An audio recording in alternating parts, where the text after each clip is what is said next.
मला कुस्तीची फार आवड आहे.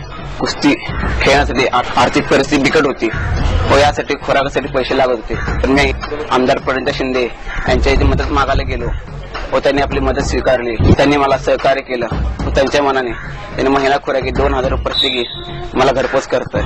त्यानुसार त्यांच्या मदतीने आज मी सोलापूरकडून खेळतो व आज माझा महाराष्ट्राला व नॅशनलला सुद्धा नंबर आहे व फक्त आज ताईमुळे शक्य होत होतं. 2 वर्ष झाले ताईकडून मदत मिळत आहे व या मदतीमुळे मी आज ताईंचा फार आभारी आहे.